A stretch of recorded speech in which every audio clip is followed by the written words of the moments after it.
Buenos mediodías, Centroamérica, buenas tardes, Buenos Aires y buenas noches en España.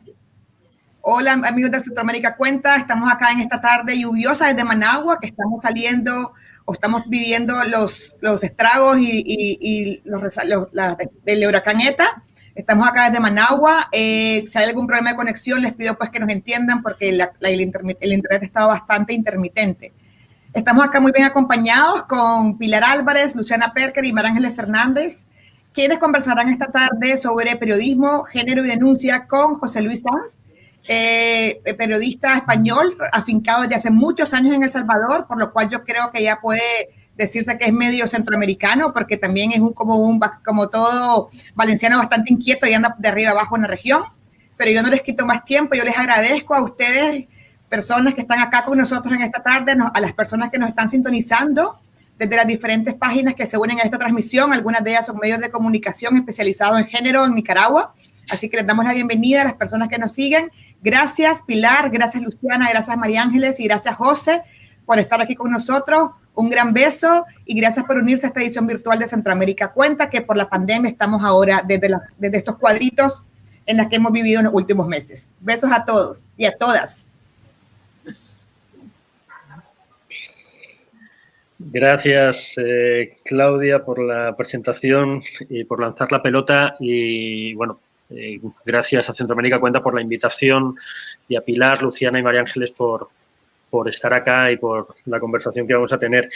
Os presento muy brevemente, para quien no os conozca. Pilar Álvarez es editora de género del periódico El País, considerado el primer periódico global en español, además cada vez con más presencia en América.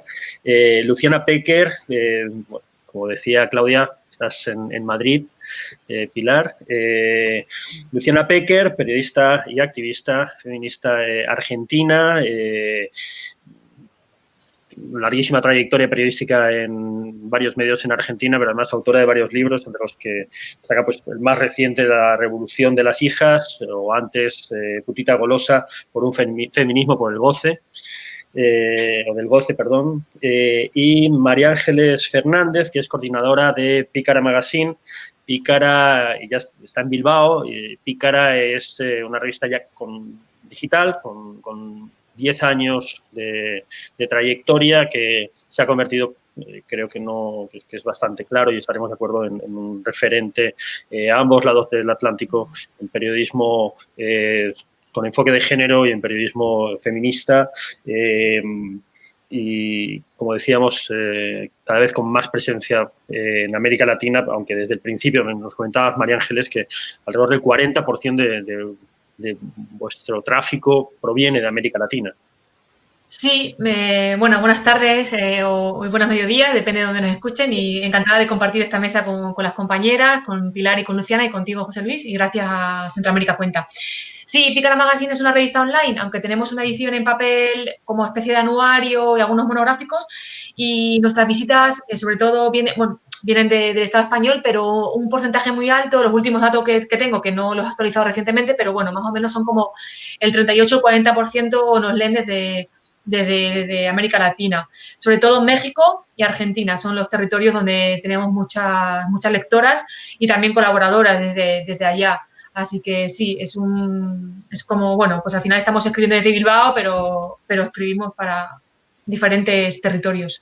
Y de un tema, además, que forma parte, pues, siempre ha formado parte, pero digamos, en estos últimos años, cada vez más de una conversación global, ¿no? Y de un proceso, de una oleada global de debate social, político, desde luego, y que afecta al periodismo, y que afecta al periodismo desde dos puntos de vista, ¿no? Desde dos ejes, de muchos, pero principalmente el periodismo como relato o intento de relato de nuestras sociedades, y lógicamente un cambio social como el que estamos experimentando, pues es un desafío narrarlo, pero sobre todo además porque hacer algo tan corpóreo, que nos afecta a todos individualmente, ¿no? Y que afecta a nuestras propias contradicciones como sociedad, como individuos, etcétera, afecta a nuestras redacciones, ¿no? Y afecta a los medios también como organizaciones, y lógicamente las organizaciones se proyectan, o las personas nos proyectamos en el periodismo que hacemos.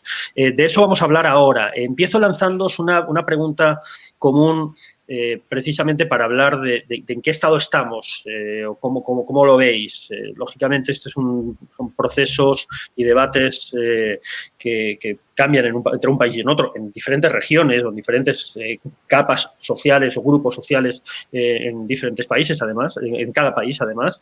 Pero ¿cómo veis en general en el periodismo iberoamericano el estado de la cuestión? Es decir, ¿qué avances veis en materia de conversación sobre género y sobre feminismo y cuáles creéis que son las barreras inmediatas, ¿no? Es decir, los temas urgentes o las limitaciones o los debates urgentes que estamos teniendo o no estamos teniendo y que estamos ofreciendo a la sociedad o no estamos ofreciendo a la sociedad. Empezamos por ti, Luciana, por favor. Bueno, muchísimas gracias. Para mí es realmente un gusto estar en Centroamérica Cuenta. Siento que hoy había una foto de las elecciones de Estados Unidos de un hombre yendo las venas abiertas de América Latina. Es un libro de Eduardo Galeano, bueno, que para mí es muy emblemático y que para mí Centroamérica es como el corazón para poder contar algo, ¿no? Yo creo que un poco hay que salir del microscopio y volver a subir a la montaña para que el desafío es volver a contar, como contaba Eduardo Galeano, todo el mapa, ¿no? Para no perdernos en los detalles y poder volver a contar. La única manera de entender lo que pasa creo con este momento de actualidad, de hecho Estados Unidos se parece más a lo que siempre han criticado hoy de las democracias latinoamericanas, que digamos con lo que está pasando con las elecciones, es volver a mirarnos de manera latinoamericana, ¿no? Y para mí eso es muy importante. Muchas gracias a vos, José Luis, porque tengo mucho agradecimiento y reconocimiento a tu apoyo poder dar estos debates, tanto en El Salvador como en Colombia, muy agradecida, y también cuando hay embates, porque no son temas que son neutrales, sino que subjetivamente también afectan mucho los embates de quienes son denunciados. Como vos decías, yo creo que lo central no es solo qué se dice o qué se cuenta, sino que es algo que no afecta de las redacciones para afuera, sino que interpela a las personas, a las subjetividades y a las redacciones. A mí no me da miedo ese temblor. Sí, me parece que lo que hay que reconocer es que el periodismo de género es un temblor que interpela. Entonces, si nos animamos a pasar ese temblor, vamos a ir a un lugar mejor. Muy agradecida a María Ángeles Fernández y a Pilar Álvarez. Aprendo mucho de sus medios y de las dos. Y creo también que con España realmente sí soy muy crítica de la mirada eurocéntrica, de la mirada que justamente que digamos que no ve que no está lo que se llama la cuarta ola de feminismo en el mundo o la liberación de la palabra, que justamente que ese temblor vino desde América Latina, que vino desde el 2015, desde Ni Una Menos. Para mí es central ver esa mirada porque es central verlo desde lo que hicimos, de lo que contamos, desde la incidencia también del periodismo, o sea, del trabajo, de la narrativa sobre la palabra y también de lo que significa políticamente que venga desde América Latina. Y sí, sinceramente, sin negarle su condición de europeas, siento que entre las españolas y las latinoamericanas hemos tenido una relación de aprendizaje y respeto muy hermoso y muy potente. Yo he aprendido muchísimo de leerlas, de leer lo que se hacía en España y siento que ese puente, la verdad, se ha salteado las barreras eurocéntricas que sí vemos en otros lugares y que eso es central.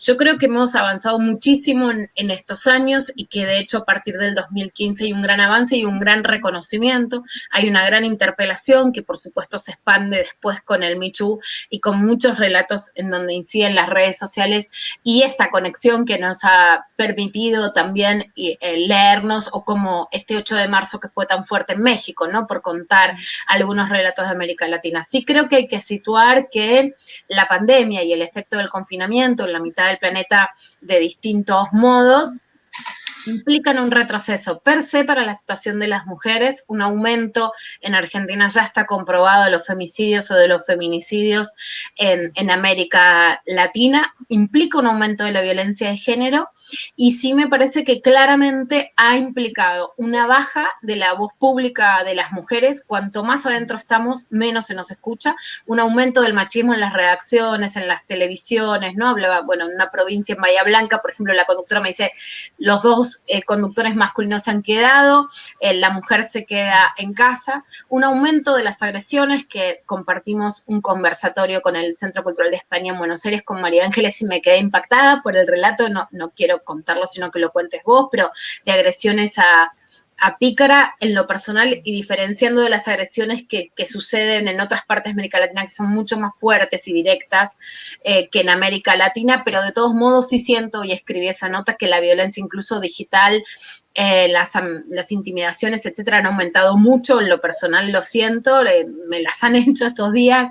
Ayer me intentaron hackear 20 veces, las agresiones que recibí. Por ejemplo, un dato es que me decían, te vamos a ir a buscar a tu casa y te vamos a tirar pintura, que es lo que hicieron con la exalcaldesa de Vinto en Bolivia el año pasado, ¿no? O sea, cuando hay escenas de violencia, en ese caso política, a mujeres, eso se replica en una amenaza y en un disciplinamiento para todas, ¿no? Entonces, creo que hoy el enorme desafío en este momento todavía pandémico y tan confuso para el mundo es no retroceder y defender la palabra de las mujeres en este momento, que no pase como si hubiera sido una moda, sino defender que nuestra palabra está para quedarse. Gracias, Luciana. Pilar. Vale, cojo el guante de lo que dice Luciana. Efectivamente, el empuje ha venido esta vez desde América Latina. De hecho, si miramos algunas fechas, a España, la gran oleada, no sé si María Ángeles estará de acuerdo conmigo, llega en 2018. 2018 es una revolución porque las periodistas paramos, empieza a haber figuras específicas como la corresponsal de género en el caso del País, pero también en otros medios españoles, más allá de la labor que llevaba haciendo muchísimos años la revista Pícara y algunas publicaciones más. Y lo más interesante de todo esto es que efectivamente nos interpela a todos los niveles. Es decir, ya no vale contar las cosas como las hemos contado siempre. Ya las propias personas que nos leen, nuestros lectores, nos interpelan y nos dicen no queremos informaciones en las que no salgan mujeres, no queremos historias en las que se den detalles escabrosos de los casos de violencia, no queremos retroceder, no queremos que efectivamente los efectos de la pandemia no solo se están notando en los casos de violencia, feminicidios y cuestiones que tienen que ver con las mujeres en general, sino, como decía Luciana, en cómo estamos contando las cosas, las voces de las mujeres en las tribunas, dentro de las informaciones, en los expertos a los que llamamos todos los días, están bajando de una forma considerable, además de que en las redacciones quienes están saliendo a contar la pandemia normalmente son hombres, y eso también hay que reflexionarlo. Porque ya a mí lo que más me interesa del momento de ahora, de todo lo que está ocurriendo, es primero que es global, que es global, es contagioso, y hoy es Argentina, mañana es España, pasado es México. Ahora mismo voy un poco a Europa, pero es lo que está pasando, por ejemplo, en Polonia, que ha habido un intento de retroceso en el ya restringidísimo derecho al aborto y se han echado a las mujeres a la calle. O sea, el gran reto es hacerse a la idea de que es global, ver cómo contarlo y cómo contarlo lo mejor posible y saber que las herramientas que hemos usado antes ya no nos valen. O sea, quizá cuando decía Luciana que se puede aprender de la experiencia española, es cierto que España, en todo lo que tiene que ver con la violencia machista en el sentido más básico, más reducido, que es la violencia dentro de la pareja o la expareja, hace 20 años, la ley es del 2003, pero las periodistas, las organizaciones no gubernamentales empezaron a hacer recuentos y empezaron a movilizarse mucho antes de que se movilizaran las administraciones. Y es cierto que de aquel trabajo viene todas las semillas que hemos ido recogiendo. Porque si en líneas generales, por supuesto hay excepciones y excepciones horribles, pero si tú coges cómo se asumen, cómo se abordan este tipo de temáticas, o sea, lo que son la violencia dentro de la pareja o expareja, cómo lo hacen en general la prensa española, ves un trabajo, un contexto, un respeto por las víctimas, que es muy interesante y del que se puede aprender, pero ¿qué pasa? Que esto, una vez que ya está superado, hay que ver qué hacemos con las víctimas de violencia sexual, hay que ver qué hacemos, cómo contamos toda la revolución feminista, que de alguna forma está llegando a todas partes, está llegando también a cómo se hace el periodismo en las redacciones. Y yo creo que lo interesante es, sobre todo, tener los ojos muy abiertos y darnos cuenta de que quienes nos leen son cada vez más exigentes en este tema y que no podemos pasarlo por alto. María Ángeles, ¿cómo? Sí.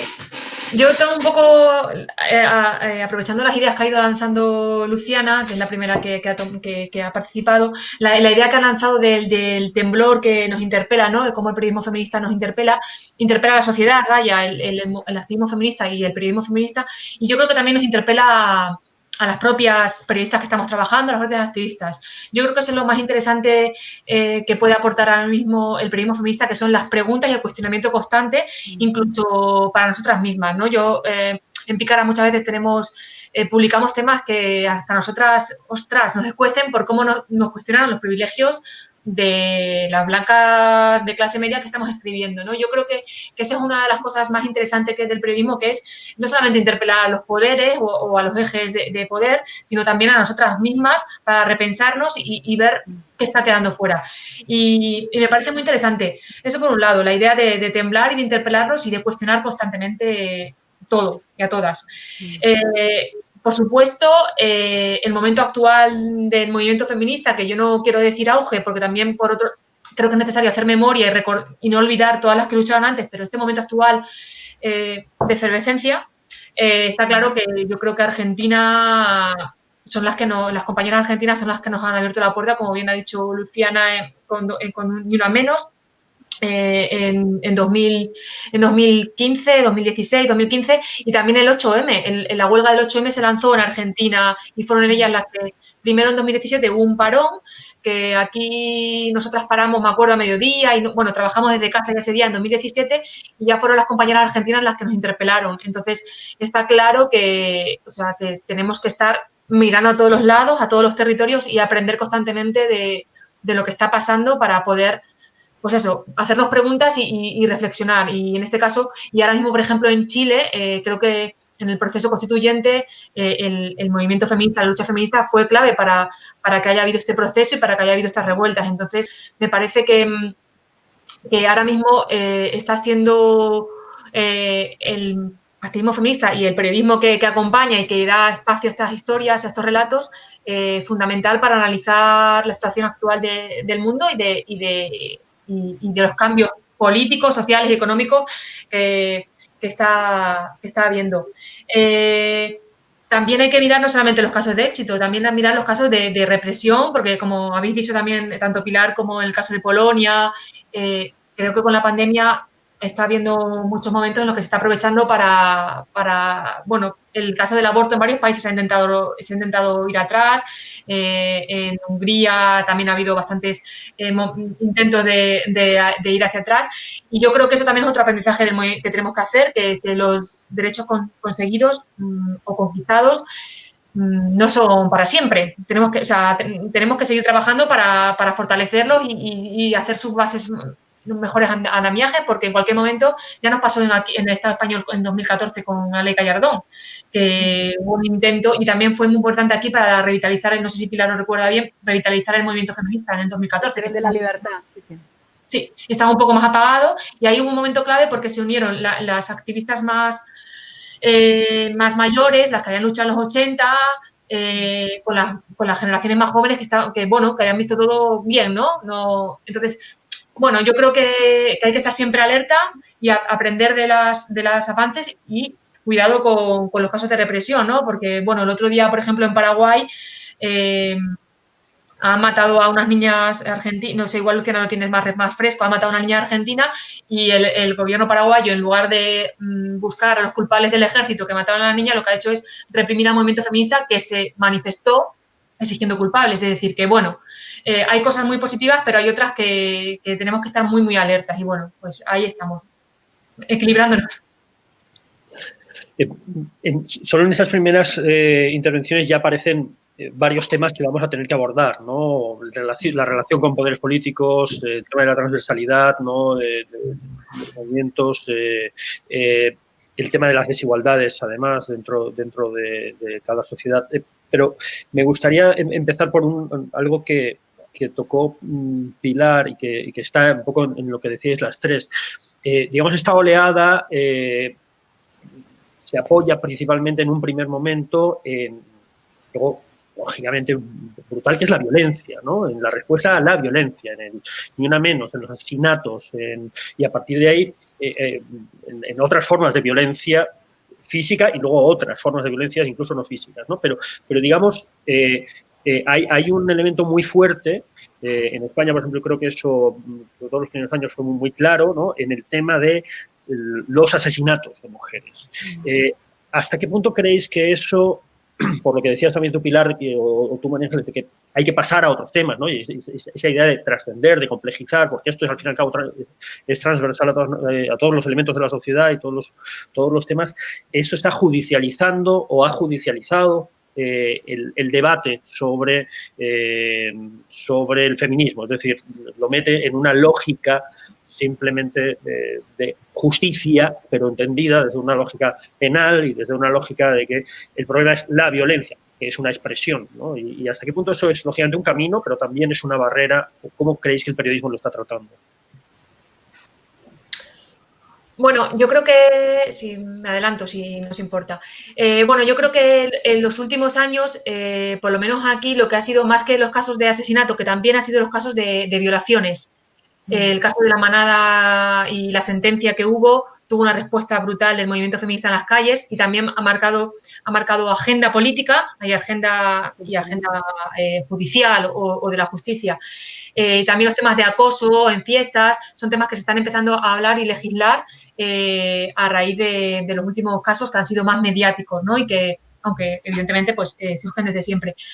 Lo de la lógica penal sí que se está llevando por ahí porque al final se está trabajando en leyes que implican cambios en el Código Penal, pero bueno, en Picara tenemos y tenemos a varias colaboradoras que son juristas y tenemos una lógica no punitivista, es decir, que repensar la justicia, cómo hacer justicia en estos casos no significa siempre aumento de cárcel o mayores penas, sino que creo que tenemos que pensar en otras formas de justicia en las que haya una reparación para la víctima y una memoria y otra justicia que no sea justicia meramente la justicia tradicional que estamos conociendo. Y creo que también por ahí el movimiento feminista puede hacer aportes muy interesantes. Hay juristas que están haciendo, que puedo nombrar a Laia Serra, a Violeta Siego, a Pastora Filigrana, que estamos hablando de la necesidad de estos castigos, o no sé si la palabra correcta es castigo, pero sí que de juzgar los casos, pero no de quedarnos solo en la lógica carcelaria o punitivista, sino en pensar también en cómo reparar y hacer memoria de las víctimas y de las supervivientes de violencia. Y bueno, por ahí se va avanzando poco a poco, pero es un tema que está ahora mismo, bueno, aquí está en la agenda mediática y en la agenda política.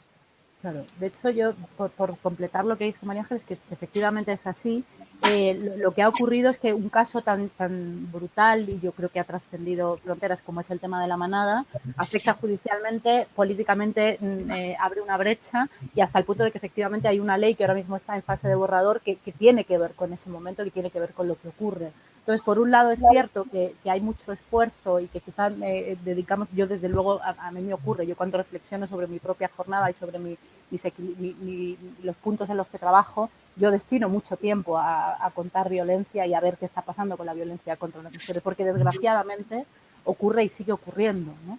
Estamos hablando de una media de 50 a 60 mujeres asesinadas por parejas o exparejas en España y luego sin contar con, porque no hay datos todavía, que el compromiso es que los haya, sin contar con lo que está pasando con la violencia sexual o con otras formas de violencia contra las mujeres, ¿no?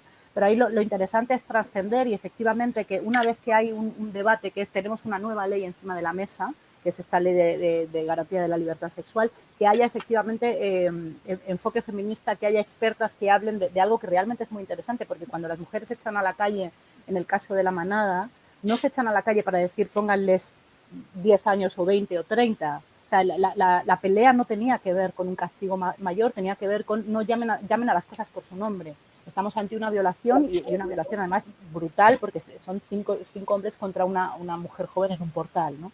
Entonces, que haya otra forma de enfocar las cosas, que efectivamente haya un empuje para que esas leyes contemplen la recuperación de las mujeres, la reparación, todo el recorrido desde que te ocurre, pues que tengas también una red que te cubra y demás, es una parte muy interesante. Es decir, dejar de hablar de los asesinatos en sí, dejar de hablar de las violaciones en sí, para hablar de un sistema y para empujar a que exista un sistema que pueda cubrir todo eso, que pueda solucionar, que afecte a una parte que yo creo que siempre ha sido, digamos, la gran cuenta pendiente, que yo no sé cómo se puede abordar para que finalmente cambie, que es el tema educativo. O sea, no hay experta con la que yo haya hablado a lo largo de mi trayectoria que nos diga lo más importante es un cambio mental, no es un cambio social, un cambio que viene de la educación.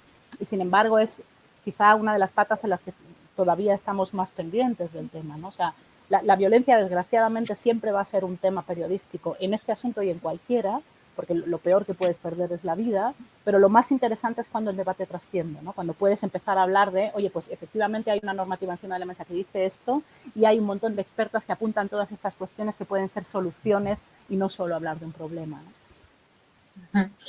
Yo creo que estamos ante un enorme desafío porque el problema no solo sigue, sino que se recrudece, ¿no? Por ejemplo, en los números de Argentina, este año en el monitoreo de Ahora que sí nos ven, tenemos 255 femicidios en lo que va del año, se han incrementado en lo que en Argentina es la cuarentena, el confinamiento o el aislamiento social obligatorio, es un femicidio cada 29 horas, estaba atenta de los datos que decía Pilar, 55, 60 femicidios, España y Argentina tienen una cantidad de población similar, equivalente, o sea que muestran cómo en América Latina y en Argentina aún, digamos, es comparable la situación y es mucho más grave.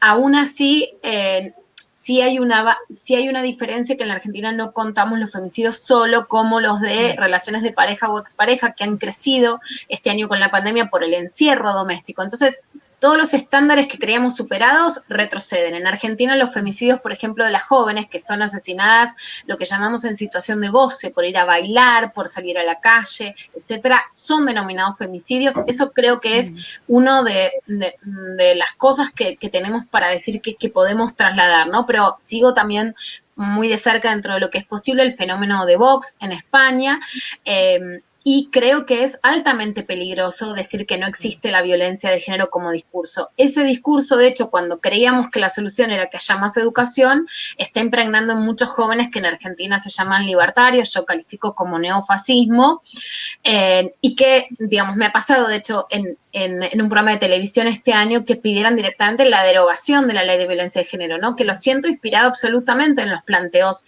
de Vox. Entonces estamos ante el desafío de decir, vamos por más. Yo, de hecho, por ejemplo, he escrito muchos libros sobre las mujeres deseantes, sobre el goce, porque justamente lo que creo es que a las mujeres se las mata y se las viola porque lo que ha molestado a esta revolución es que sea una revolución del deseo en donde las mujeres digan esto no queremos porque sí queremos esto, ¿no? O sea, me interesa mucho no quedarme solo en el relato de la violencia, pero aún queriendo superar planteos punitivistas, lo que puede ser peligroso es también estar de vuelta de lugares donde no llegamos o donde justamente se está retrocediendo.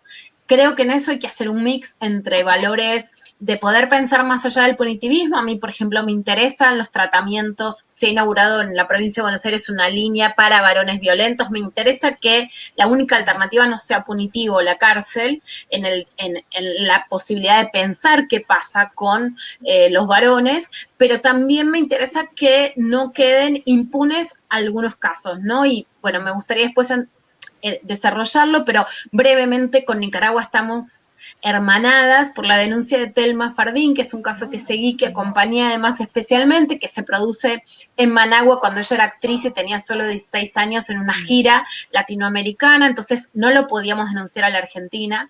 Sí rescato que gracias a las redes latinoamericanas pudimos hacer la denuncia en Managua, gracias a Damaris Ruiz de Oxfam y a otras, y como Teresa Blandón, que ayudaron a que esa denuncia se pueda poner en Managua. Pero, por ejemplo, ayer, en una denuncia de violación que pudimos escuchar, el imputado, que tiene pedido de captura de Interpol, es un actor que se llama Juan D'Artes, que un grupo de jóvenes de poder hicieron una violación grupal, digamos que similar a la de la manada, en una fiesta, a una chica a la que decían que estaba borracha, etcétera. O sea, este fenómeno similar de violaciones colectivas en una situación de goce o de fiesta, decían a ver quién es el más D'Artes, ¿no? Que es el acusado por violación que tiene pedido de captura por parte de Nicaragua. ¿Qué quiere decir esto? Que también cuando hay impunidad en casos muy emblemáticos, también eso va a generar que más jóvenes se espejen en esa impunidad. Entonces creo que nuestro gran desafío es superar los temas clásicos, no dejar retroceder, poder tener posturas superadoras, pero a la vez no abandonar también la necesidad de justicia cuando se necesita. Dime, Ángeles, claro. No, iba a decir que el tema, o sea, está muy claro volviendo a lo que decían las compañeras de la importancia de la educación, también, no solamente la educación en las escuelas, pero en el caso de la manada fue uno de los jueces, ya no recuerdo, cómo justificaba y cómo hablaba de la víctima, como que si le gustaba. El bueno, era folgorio. Es que lo tengo muy claro porque me acuerdo que en Picara publicamos un artículo que era la mirada lasciva del juez, y es que si quien está juzgando estos casos tiene esta mirada sobre lo que implica una relación sexual, lo que implica el deseo de la mujer, como bien dice Luciana, pues claro, es que hay que esta reflexión, este aprendizaje y esa educación tiene que calar en todos los ámbitos de la sociedad y principalmente en las personas que están juzgando o que están atendiendo a las víctimas en el momento de la denuncia, incluso a quien cubre las informaciones, porque hay muchos medios que, a pesar de los miles de decálogos, siguen haciendo informaciones que, bueno, hay que cuestionar. Sí. Os voy a tirar dos preguntas a ver cómo funciona esto al mismo tiempo, solo porque no quiero dejar una que ha lanzado alguien que nos está viendo, como Unal Martínez, al hilo de esto que estamos hablando y un poco por cerrar esta etapa, pero también porque esto que planteas ya del tratamiento de los medios, me parece que, María Ángeles, me parece que podemos agarrarlo desde ya y entramos por esa vía. Comunal nos pregunta cómo la búsqueda de justicia puede encasillar la lucha en el papel del Estado para castigar, ejemplarizar, ¿no? Pero es decir, en una discusión que se centra en el papel del Estado y que trascienda menos en interpelar a la sociedad. Es decir, ¿creéis que esto sucede? Os lo planteo un poco eso para cerrar este tema del aspecto propiamente de la búsqueda de justicia. Y en cuanto a lo que decías, María Ángeles, de cómo se trata en las redacciones, ¿qué reacciones habéis visto vosotras en las redacciones o en el periodismo a la fuerza de esas reivindicaciones en estos últimos años? ¿O qué resistencias?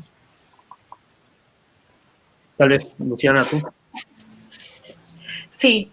Yo lo que creo es que en principio en Argentina sí se cuidan mucho de no hacer programas en donde no haya ninguna mujer, pero en lugares muy subordinados. Cuesta mucho aceptar la trayectoria de las mujeres y de las diversidades sexuales. No se jerarquiza ni la firma ni la imagen pública. También veo un fenómeno que a mí me alarma, que es, digamos, que los sectores ligados al establishment económico han podido capitalizar en lo que podríamos llamar pinkwashing o lavado rosa, digamos, las demandas feministas para que haya algunas voces emblemáticas, digamos, más ligado a los sectores de poder, que sean femeninas. Y bueno, es un gran tema porque justamente dentro de los sectores que es difícil encasillarlo, pero que ideológicamente serían varones más afines, más progresistas, las resistencias son tantas por la interpelación que produce, que esto yo creo que ha generado un enorme retroceso en las redacciones, porque no se deja terminar de ascender a las mujeres a lugares de poder, de jerarquía o de opinión pública, y en consonancia también con algunas preguntas con mayor violencia digital hacia las mujeres, ¿no? Porque creo que también hoy que en Argentina tenemos un término que es la grieta, ¿no? Que el mundo se está llevando por, digamos, por opiniones más firmes, y que el periodismo puede influenciar menos, ¿no? Que la gente lee lo que quiere escuchar. Hoy las redes sociales, los artículos publicados en las redes sociales son los que más pueden disputar el debate público. Entonces, ¿qué es importante? La presencia de las mujeres en las redacciones y de las mujeres y disidencias sexuales en las redes sociales, ¿no? Y mayor protección para eso, para que ese debate público también tenga el protagonismo de las mujeres en los medios. Creo en ese sentido que se necesita que los varones dentro de las redacciones no crean que esto es una moda, que hay que simplemente ser un poco políticamente correcto y que haya un cupo, sino que admitan esa interpelación, ¿no? Admitan ese temblor como algo que nos va a llevar a un lugar mejor, y que sí, este es un momento, el 2020, yo creo que el siglo XXI empezó este año, ¿no? Y este es el año que va a definir hacia dónde vamos. Yo creo que el periodismo con perspectiva de género es el periodismo que puede ir hacia el futuro, ¿no? Que puede tener más deseo en lo que vendrá que el periodismo conservador, que tiene más deseo en la idea del mundo como era antes, ¿no? Pero que necesita que especialmente los varones puedan, en vez de querer defenderse del feminismo y simplemente hacer 2 o 3 cambios para pensar que no ha pasado nada, permitir una interpelación para ir hacia un mundo mejor. Yo, ligando con lo que dices ahora, recuerdo una frase que dijo hace poco en otro conversatorio la compañera de feminista de la agencia EFE, Macarena Baena, que decía: periodismo con perspectiva de género es periodismo, lo otro es información sesgada. Ese es el punto de partida, ese es el marco desde el que hay que hablar. Y yo creo, yo soy bastante optimista por naturaleza y tengo mucha paciencia, además, afortunadamente, porque este curro periodístico en general y el que tengo ahora en particular es complicado. Pero yo lo que me he dado cuenta, y lo quiero subrayar, es que los periodistas hombres inteligentes, es decir, algunos de los mejores que hay en mi periódico, se han dado cuenta y se dieron cuenta hace ya años de que realmente había que hacer eso, había que tratar y ver qué pasa con las mujeres en todos los temas, es decir, no contar historias de señoras, de vamos a hablar de la señora que hace tal o la señora que hace cual, sino cómo afecta, qué está pasando en el ejército con las mujeres, qué está pasando en la economía con las mujeres, qué está pasando con las mujeres en los puestos de poder. Y bueno, se han dado cuenta de que efectivamente es algo que hay que contar, porque si no te dejas la mitad de la población fuera, esto no tiene discusión. Y luego es cierto, y no lo digo solo yo, lo dice el Consejo de Europa, hizo en su momento una guía sobre sexismo y sexismo en los medios de comunicación con recomendaciones, y dijo, hacen falta más mujeres en los puestos de poder. ¿Por qué? Porque es una forma de que permee y de que trascienda, ¿no? Yo creo que esa es parte de la asignatura que tenemos pendiente, que tiene que haber más señoras tomando decisiones en las redacciones. Y eso sería muy interesante. Y luego, por último, una reflexión sobre la violencia contra las periodistas en las redes. A mí lo que me preocupa es que son mucho más furibundas, como decía Luciana, y además atacan a lo personal. O sea, a mí me ocurre de vez en cuando, yo afortunadamente tengo la piel bastante gruesa para eso, y dentro de todos los ataques que han recibido muchas compañeras, creo que soy de las menos atacadas, pero casi siempre este tipo de ataques, que además vienen de personas que no se identifican, atentan contra tu persona, contra el hecho de que seas mujer, te insultan como mujer y no por el trabajo que haces. Y eso yo creo que es una cosa que efectivamente hay que tener en cuenta y que hay que vigilar, ¿no? Yo creo que, bueno, no sé si María Ángeles querrá contar, pero en el caso de Pícara es que además las están atacando de una forma muy consistente y muy premeditada, ¿no? Sí, antes de coger este guante que me ha lanzado Pilar, me parecía interesante la pregunta que ha lanzado Comunal Martínez del papel del Estado como un papel para ejemplarizar y castigar. Yo creo que no, al contrario, el papel del Estado tiene que tener un papel para velar y para acompañar y para evitar que se cometan violencias e injusticias. Es decir, al Estado español se le condenó porque no protegió el caso de Ángela González, que su marido, su pareja, asesinó a su hija cuando ella estaba avisando, y el Estado tiene un papel aquí de protección, o sea, no solamente de castigo y de punitivista y de ejemplarizar, sino de protección. Y creo que ahí está la clave. Esta protección que hicimos para las mujeres que están sufriendo violencias, también el papel tiene que tener el Estado tiene que tener un papel protector en las redes sociales. No puede ser que se permitan violencias constantemente en redes sociales contra las mujeres. Y no se está legislando y no se está haciendo absolutamente nada. Y aquí enlaza un poco con lo que estamos hablando de cómo se está violentando, acosando a las mujeres, sobre todo a las mujeres comunicadoras, a las feministas que tienen tal vez una mayor imagen pública, una mayor presencia pública en medios y en redes sociales, cómo son a estas las que son más visibles, a las que se está acosando, violentando de una manera brutal. Y se sigue sin hacer nada. Entonces, al final, es violencia, tanto, da igual que sea en la calle, como que sea, al final del móvil hoy día ya es tu casa, eres tú. O sea, levantarte y ver imágenes de cuerpos degollados y de cuerpos desmembrados en tu móvil es muy heavy. Y hay muchas compañeras que tienen eso a diario en sus móviles. Y bueno, pues el Estado sigue sin hacer nada aquí. Pues al final la violencia también se va adaptando a los nuevos tiempos, ¿no? Y las violencias online luego son offline, porque nos ha pasado a nosotras. Nosotras, desde que existe Pícara hace 10 años, tenemos violencias en redes, comentarios que hemos tenido que cerrar los comentarios y cosas así, y ahora ya las tenemos en la redacción. Ya en nuestra casa nos están pintando. Entonces, bueno, pues mientras sigamos pensando que el espacio online no pasa nada, pues estamos dejando que haya un caldo de cultivo y que haya un aumento que creo que se va a traducir. Y son varias mujeres las que han dicho ya.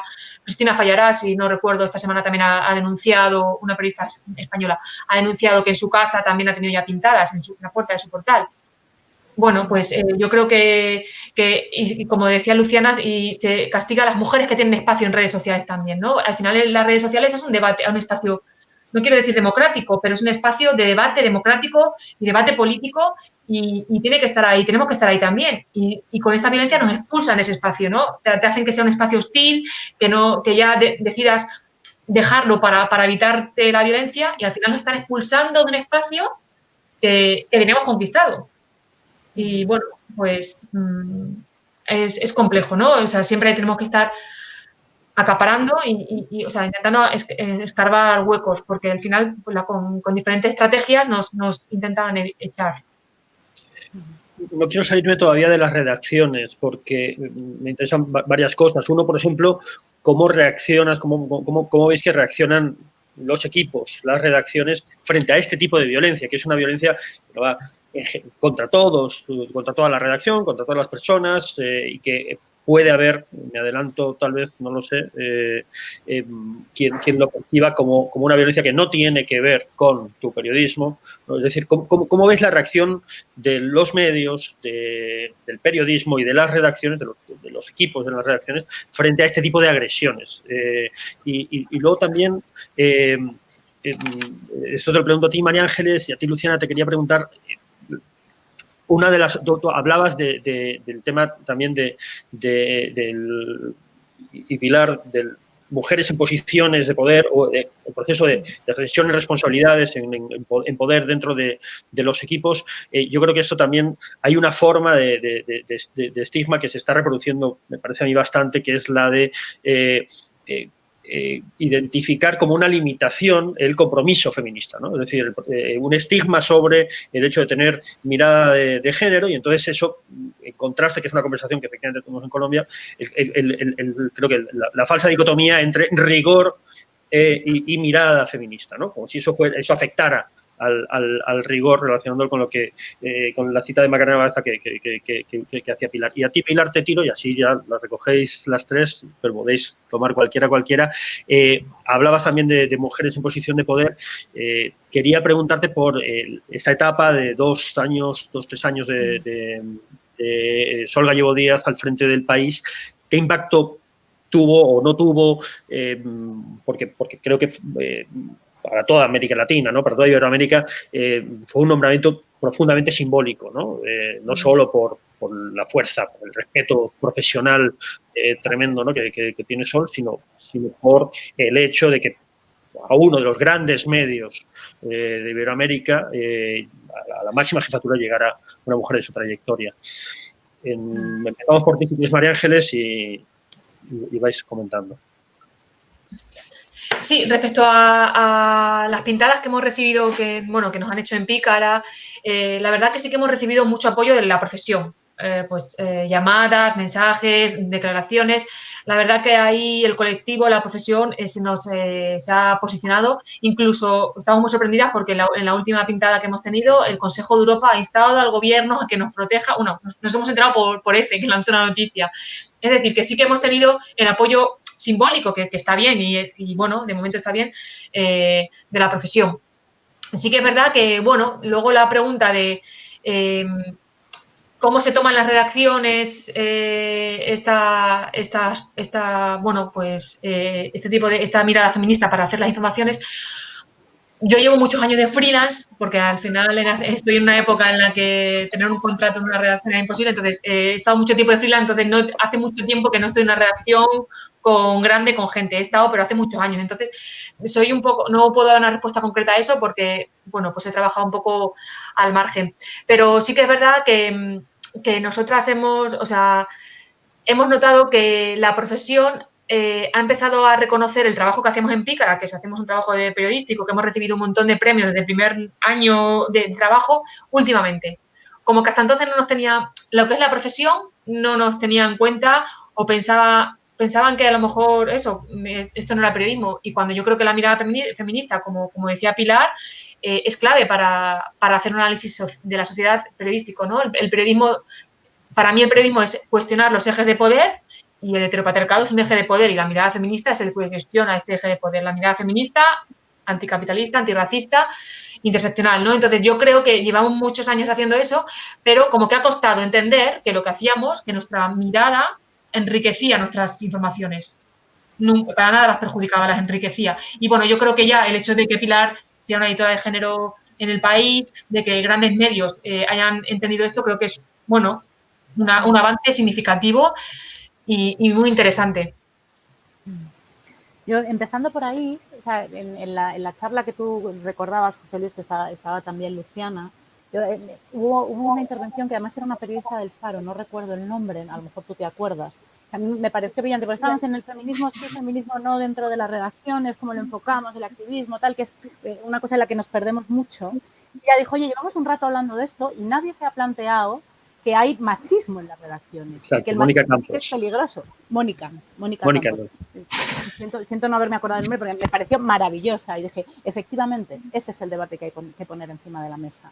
Porque obviamente un periodismo que tenga la igualdad en la cabeza, un periodismo con perspectiva de género, un periodismo feminista, no es un periodismo dañino, pero un periodismo ejercido desde una mirada machista, desde una mirada equivalente a la que tenía, por ejemplo, el juez del que hablábamos antes, que juzgó en primera instancia a La Manada, eso sí es peligroso socialmente, es peligroso para el medio, es peligroso porque engaña.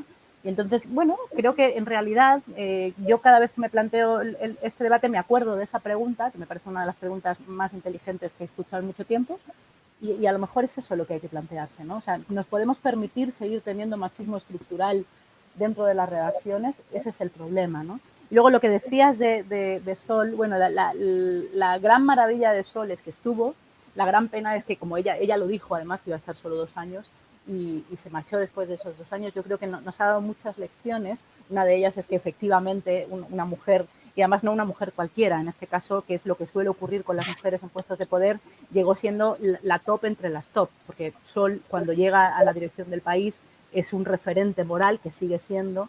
Lo que quiero poner aquí encima de la mesa es que a las mujeres nos cuesta mucho más trabajo llegar a los puestos de poder y Sol es un ejemplo de eso y además ha sido un ejemplo de que se puede hacer fenomenalmente. Lo bueno, la buena noticia, es que Javier Moreno lo primero que hizo en el momento en el que toma la dirección es cojo el testigo de Sol, cojo el testigo de esta referente moral. Entonces yo tengo mucha confianza en que esta nueva etapa también haya cada vez más mujeres y el periódico siga apostando por tener más voces de mujeres, por tener a más mujeres en los puestos de poder y por hacer un periodismo con más perspectiva de género.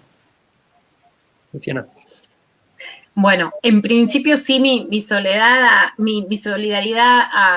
a Fallar hacia lo que le está pasando a Pícara, y en ese sentido sí decir que, por ejemplo, creo que el Estado español tiene más herramientas para proteger a las periodistas de que no les pase, y que en esa idea de volver a un periodismo que no mire solo la pared y diga si lo puede resolver o no, sino que pueda mirar el mundo, es importante que en España no se permita eso, para que no se traslade, que es lo que termina pasando directamente y cada vez más rápido, a América Latina, en donde va a haber formas más violentas de traspasar esa violencia, ¿no? Entonces, ahí sí hay un sentido de la responsabilidad de proteger a las periodistas y escritoras españolas, que es con ellas y que es con todas para justamente esta libertad de expresión.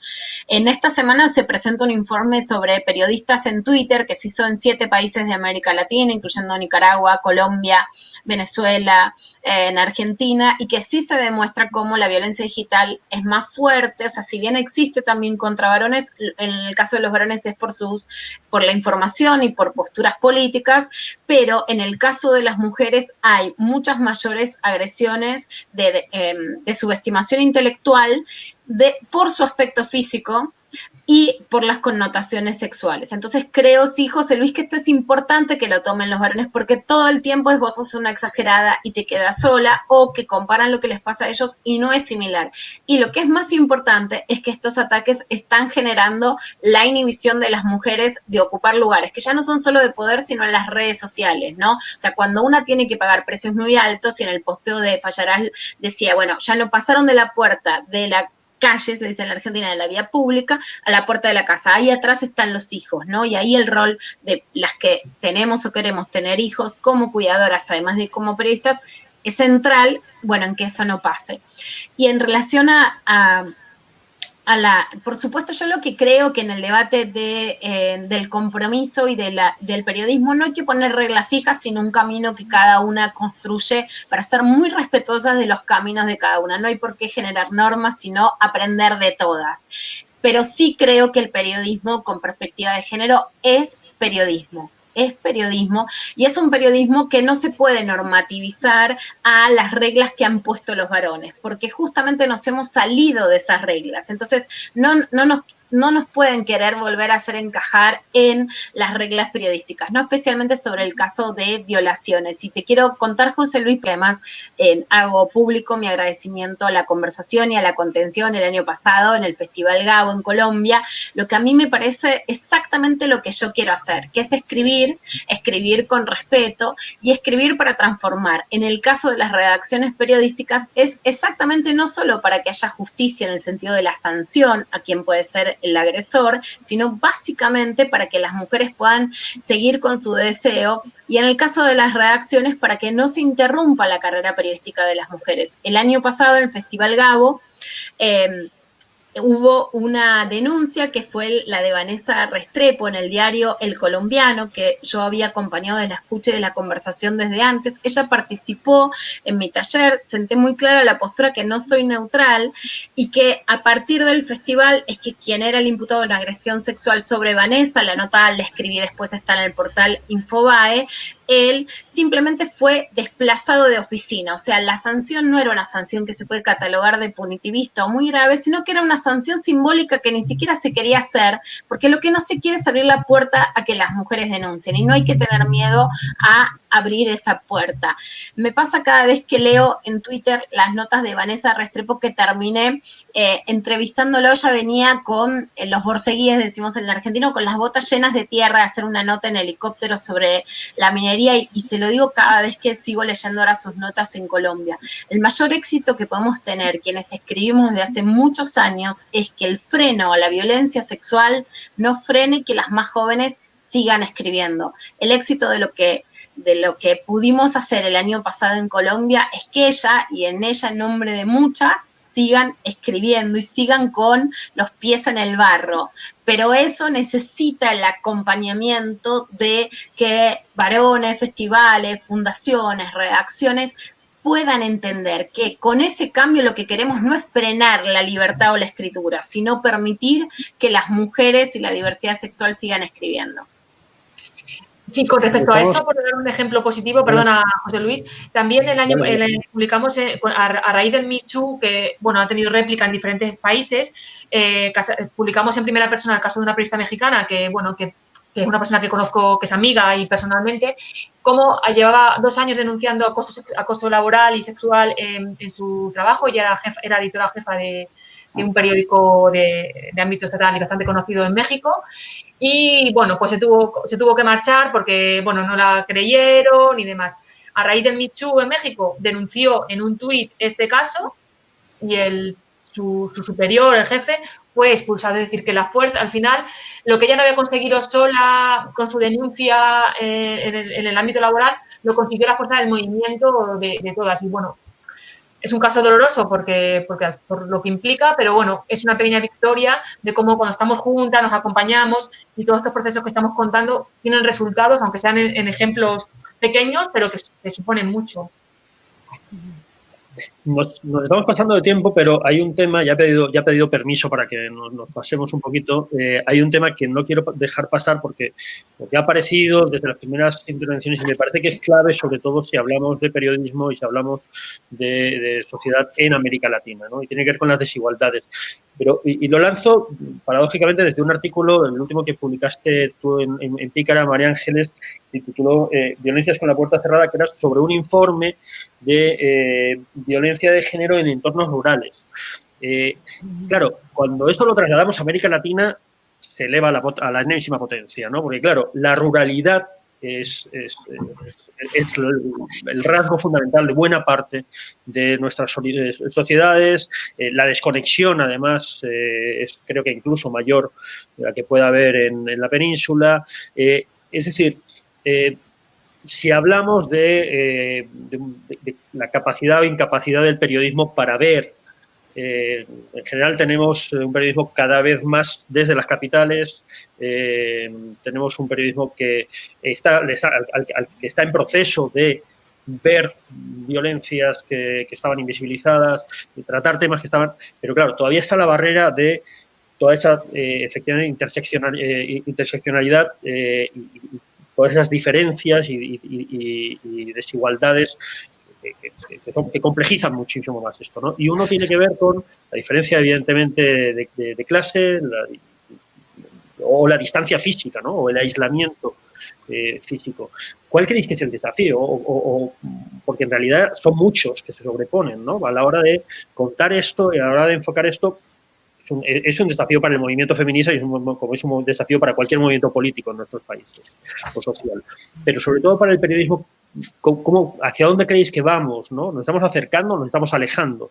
En Estados Unidos, alguien decía estos días, a raíz precisamente de la desconexión clara que hay siempre, y ya lo vamos viendo cada vez más repetido, entre los resultados electorales, ¿no? Esa expresión social y lo que aparece en los medios, es que han desaparecido cientos de medios locales, que la conexión con lo que sucede fuera de las capitales o de las grandes urbes para el periodismo cada vez es a veces mayor. ¿Cómo creéis que el periodismo con enfoque de género tiene que tratar de superar estas barreras que no suceden solo en temas de género, pero que en esto, pues claro, tiene consecuencias muy graves? Empezamos por ti, María Ángeles. Vale, sí, yo creo que lo que hay que hacer es aumentar las preguntas, es decir, como tú has dicho, hacerlo más, complejizar. Si nos preguntamos no solamente dónde están las mujeres en el ámbito de la judicatura o dónde están las mujeres en el ámbito del IBEX 35 o de las transnacionales, dónde están las mujeres y dónde están las mujeres rurales, dónde están las mujeres racializadas, dónde están las migrantes y dónde están las personas LGTBI. O las mejores trans. Yo creo que hay preguntas, no solamente mirar si hay una paridad en los órganos de administración o en el gobierno, sino ¿y quién más falta ahí? ¿No? ¿Qué otras diversidades, qué otro tipo de personas? ¿Dónde están las mujeres racializadas y las migrantes? Yo creo que es añadir preguntas a nuestro trabajo y igual así vamos intentando dejar a menos gente al margen de los relatos. Luciana. Sí, yo creo que en ese sentido, José Luis, estamos peor porque el periodismo de territorio que puede viajar, que puede entrarse, está en retroceso. En ese sentido sí creo que las redes tal vez feministas más clásicas, ¿no? Nos han dado una mirada profundamente latinoamericana. Por ejemplo, en la Argentina tenemos un enorme lazo con las mujeres de El Salvador que luchan en contra de la penalización que también han cubierto ustedes y Pilar, en una periodista que admira mucho, Mariana Carvajal, está preparando un documental sobre El Salvador. Entonces, sí hay lazos feministas que nos han permitido poder viajar para seguir cubriendo lo que pasa en territorios latinoamericanos. Este año que no hemos podido, que tampoco por nuestros países, es un enorme desafío que hacer. Por supuesto, creo que no se trata de hacerlo regla, sino excepción, pero sí creo que algunas redes nos los han permitido para contar desigualdades, ¿no? Por ejemplo, Brasil tiene no solamente digamos, una cantidad tan alta de muertes por coronavirus, sino la mortalidad materna más alta de todo el mundo, y un país dirigido por alguien antiderechos, en contra absolutamente del aborto legal, ha dejado morir a más de 170 mujeres en el parto puerperio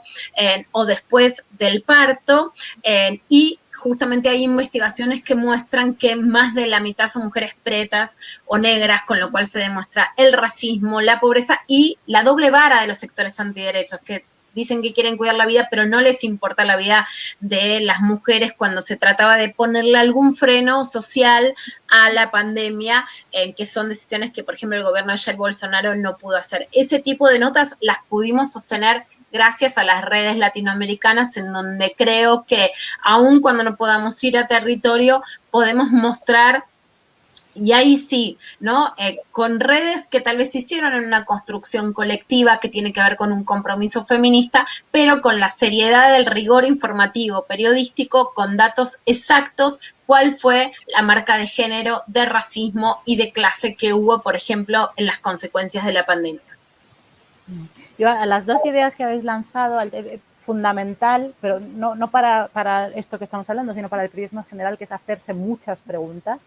O sea, cuando tú te sientas y planteas desde dónde quiero tocar este tema, en el momento que incluyes, oye, ¿cómo afecta esto a las mujeres? ¿No? Y como decía María Ángeles, no solo a las mujeres, sino a distintos tipos de mujeres, porque efectivamente no somos todas iguales. El tema de redes es fundamental también, pero yo diría dos cuestiones que son muy importantes en periodismo en general y en este tipo de periodismo en particular, que es la especialización. O sea, hay que saber de lo que estamos hablando, hay que conocer las leyes, hay que conocer la realidad, hay que conocer que efectivamente la ruralidad es un factor añadido a los factores de peligro cuando estamos hablando de distintos tipos de violencias. Y luego tener una red de fuentes importante, porque yo no, de estas cosas no te enteras. Muchas veces no puedes ir a los sitios, pero sí tienes voces, sí tienes personas en organizaciones, en administraciones, en instituciones que te cuentan cosas. Y eso que es la base, o sea, la base del periodismo, que es la especialización y las fuentes, en este caso te vienen también muy bien porque te van a ayudar a llegar a ese sitio que probablemente no verías de otra manera, ¿no? Pues yo creo que aquí sí vamos a tener que cortar. No solo podríamos seguir hablando otra hora o varias horas, sino que creo que debemos seguir hablando varias horas, muchas horas sobre esto, pero bueno, quiero de nuevo agradeceros, María Ángeles, Luciana, Pilar, aceptar la invitación de Centroamérica Cuenta, y yo personalmente gracias a Claudia, a Sergio y a todo Centroamérica Cuenta por este espacio. Bueno, a quienes nos han aguantado un poquito más de una hora, gracias, y estén pendientes de próximos conversatorios. Buenas tardes y buenas noches. Buenas tardes. Bueno, un placer, chao. Hasta luego. Muchísimas gracias.